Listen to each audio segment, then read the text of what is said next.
মাত্র সপ্তাহখানেক আগে একটি ঘটনাকে গোটা বাংলাদেশ নাড়াচাড়া দিয়েছে। সেই ঘটনা হচ্ছে আপনাদের পার্শ্ববর্তী এলাকা লালবাগ থেকে না মোহাম্মদপুর থেকে 11 বছরের এক মেয়ে, পত্রিকায় পেলাম সে হারিয়ে গেছে। হারিয়ে যাওয়ার পরে গোটা দেশ তোলপাড় হয়ে গেল, মিডিয়াতে সংবাদ প্রচার হলো। আমাদের ফ্যামিলিতেও লোকেরা দুঃখ প্রকাশ করলো যে একটা মেয়ে হারিয়েছে, মা ক্যান্সার রোগে আক্রান্ত, অসহায় পরিবার খুব দুঃখ প্রকাশ করেছে। সকালবেলা পুলিশ ইনভেস্টিগেশন করে দেখে কিসের সে হারিয়ে গেছে, বয়ফ্রেন্ডদের হাত ধরে সে পালিয়ে গেছে। ঘৃণার সাথে কার নাউজুবিল্লাহ, একটু জুড়ে বলতে হবে নাউজুবিল্লাহ। পরের দিন সময় টিভির অনলাইন পোর্টালে কি লিখেছে, এদেশের মিডিয়া সাংবাদিকরা লিখেছে, হারিয়ে যাওয়া শিশুটাকে পুলিশ পুনরুদ্ধার করেছে। আচ্ছা, শিশু কি বয়ফ্রেন্ডের সাথে হাত ধরে পালিয়ে যাবে? কথা বুঝেন না আপনারা? যে মেয়েটি বয়ফ্রেন্ডের হাত ধরে পালিয়ে যেতে পারে সে কি শিশু থাকতে পারে? চিৎকার দিয়ে বলেন। বাল্য বিবাহ কিংবা শিশু বিবাহ এই ধরনের ধোঁয়া তুলে এদেশে, মুসলিম দেশে বিবাহকে কঠিন করা হয়েছে। এটা কোরআনকে চ্যালেঞ্জ করা হয়েছে, জিনা ব্যভিচারকে সহজ করা হয়েছে। সাভারে 2019 সালে একটি মেয়ের বিবাহ হচ্ছে 18 বছরের কম বয়সে। সেখানে দায়িত্বশীল লোকেরা গিয়ে বললেন, এই মেয়ে তুমি যে বিবাহ করছো, বাপ মা জোর করে দিচ্ছে, বলে না আমি বিবাহতে রাজি আছি। তো এই অল্প বয়সে বিবাহ করছো কেন? জানো না 18 বছরের নিচে বিবাহ করা যায় না? বলে জানি। ছেলেটি আমাকে পছন্দ করে, আমিও ছেলেটিকে পছন্দ করি, পারিবারিক বন্ধনে আবদ্ধ করে দেওয়া হচ্ছে। বলে অসুবিধা কি? পছন্দ যদি করে 18 বছর পর্যন্ত ধৈর্য ধরবে, আর তুমি 18 বছর পর্যন্ত চুকায়া প্রেম করবা। মিডিয়া কর্মীদের সামনে, ক্যামেরার সামনে বাচ্চাকে শেখাচ্ছে 18 বছর পর্যন্ত প্রেম করবা, বিবাহ করবে কেন? নাউজুবিল্লাহ বলবেন না?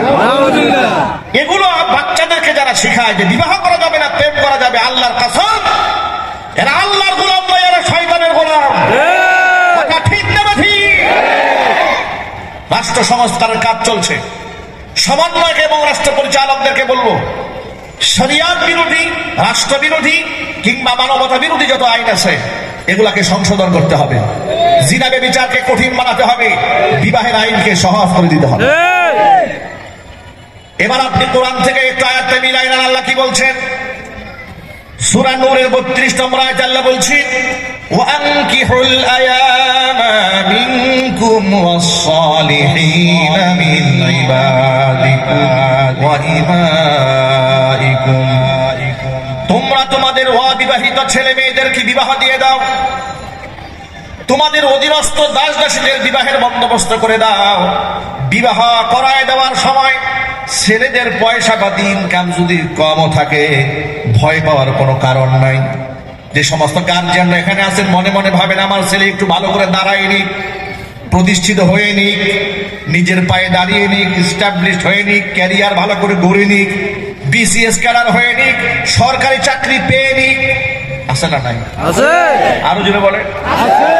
ডাক্তারি পড়াশোনা শেষ করে নিক, এর আগে বিবাহ দেওয়া যাবে না। যে মাথার মধ্যে নিয়েছেন, কসম আল্লাহর, এটা শরীয়ত বিরোধী চিন্তা চেতনা মাথার থেকে ঝেড়ে ফেলেন।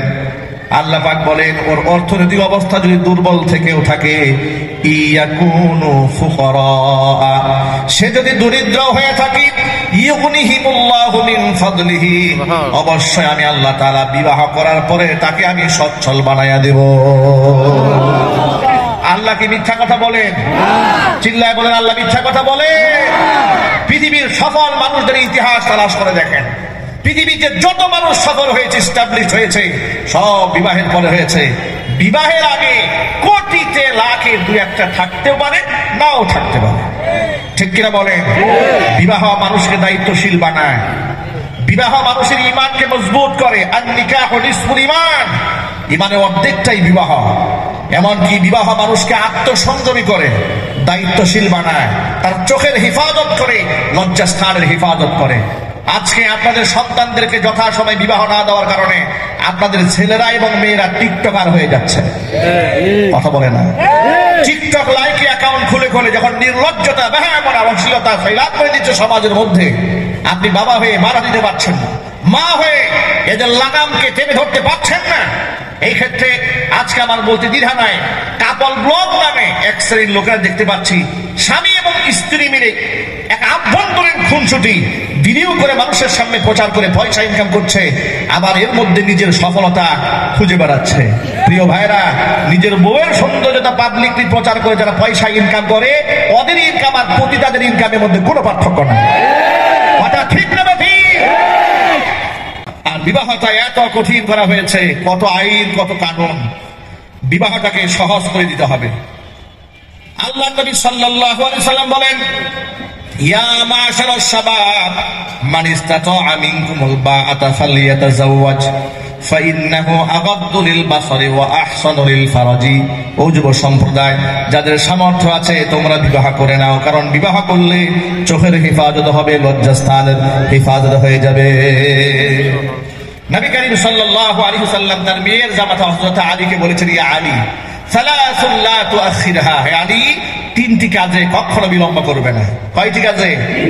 যদি বলেন কয়টি?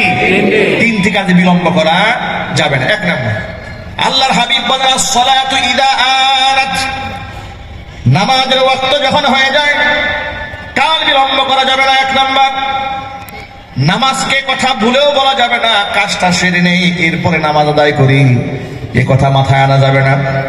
কারণ কাজ মৃত্যু পর্যন্ত আপনার শেষ হবে না। শয়তান আপনাকে ওয়াসওয়াসা দিয়ে এক ওয়াক্তে নামাজ আরেক ওয়াক্তে নিয়ে কাজা করে ফেলবে। বাস্তবতা আছে না নাই? নামাজ কে বলো না কাজ আছে, কাজ কে বলো আমার নামাজ আছে। নামাজ বিহীন পরকালে কি জবাব দিবে তুমি প্রভুর কাছে? ওয়াক্ত মতো নামাজ পড়তে হবে, নামাজে বিলম্ব করা যাবে না ওয়াক্ত হয়ে গেলে। এক নম্বর। দুই নম্বর, ওয়াল জানাজাতু ইযা হাদারাত, জানাজা হাজির হয়ে গেলে সেখানেও বিলম্ব করা যাবে না। আর তিন নম্বর, ওয়াল আইয়িনু ইযা ওয়াজাদতা লাহা কুফুয়ান, বিবাহ উপযুক্ত মেয়ের জন্য যদি পাত্র পেয়ে যাও, সঠিকতম পাত্র পেয়ে যাও, সেই ক্ষেত্রেও কাল বিলম্ব করতে পারবে না। এখন সঠিক পাত্র কাকে বলে? সঠিক পাত্র হওয়ার অর্থ এটা নয় তাকে শিল্পপতি হতে হবে, কোটিপতি হতে হবে, ডক্টর, লয়ার, ব্যারিস্টার, প্রফেসর, বিজ্ঞ আলেম, বড় মুফতি, মুহাদ্দিস হওয়া জরুরি নয়। আপনার মেয়ের জন্য উপযুক্ত স্বামী হচ্ছে তাকওয়াবান ব্যক্তি। যদি বলুন ঠিক কিনা? তাকওয়া, পরহেজগারিতা থাকার পরে তার মধ্যে যদি সম্পদ থাকে, ধন থাকে, তাহলে এতে কোনো অসুবিধা, এটা শোনায় সোহাগা হবে। আর আল্লাহর কাছে সম্পদ দিয়ে কখনো সম্মানিত হওয়া যায় না, আল্লাহর কাছে সম্মানিত হতে হয় তাকওয়া দিয়ে। কথা বলতে হবে ঠিক কিনা? নবী করিম সাল্লাল্লাহু আলাইহি সাল্লামের সাহাবী হযরত জুলাইবি রাদিয়াল্লাহু তাআলা আনহু রাসূলের সামনে এলেন। দেখতে কালো মানুষ ছিলেন।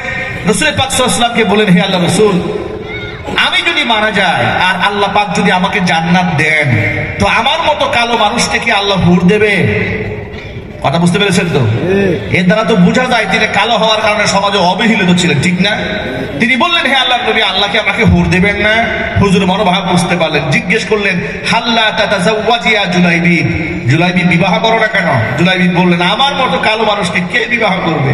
রাসূল পাক সাল্লাল্লাহু আলাইহি ওয়াসাল্লাম তাকে বিবাহ করাবার দায়িত্বভার গ্রহণ করলেন।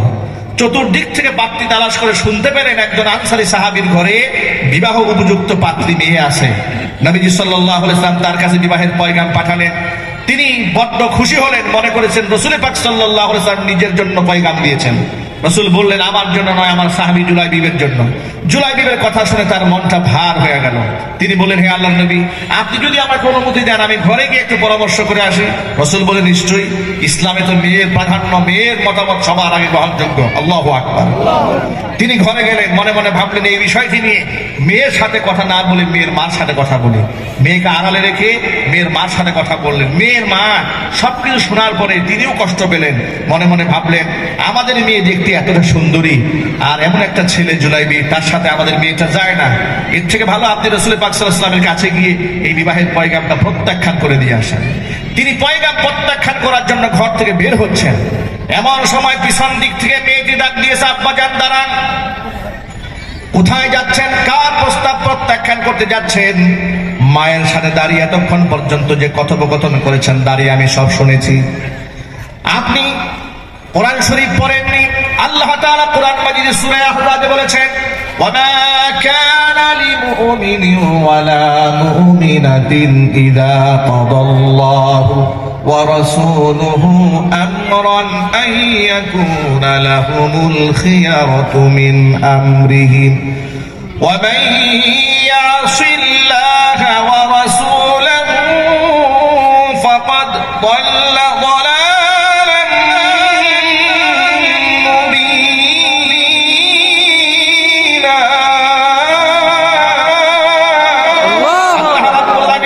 সূরা আহজাবের 36 নম্বর আয়াত কারীমের মধ্যে বলেছেন, আমি আল্লাহ বা রাসূল যদি কোনো ব্যাপারে কোনো মতামত দিয়ে ফেলি, তাহলে সেই মতামতের মধ্যে পৃথিবীর কোনো ঈমানদার নারী পুরুষ ব্যক্তিগত মতামত ব্যক্ত করতে পারে না।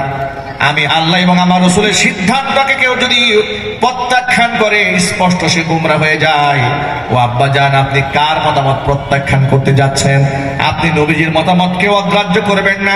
আপনি আল্লাহর হাবিবের কাছে গিয়ে বলুন, নবীজি আপনি আমার মেয়ের জন্য যে পাত্র সিলেক্ট করেছেন, আমার মেয়ে হাসি মুখে তাকে স্বামী হিসেবে বরণ করতে রাজি হয়ে গেছে।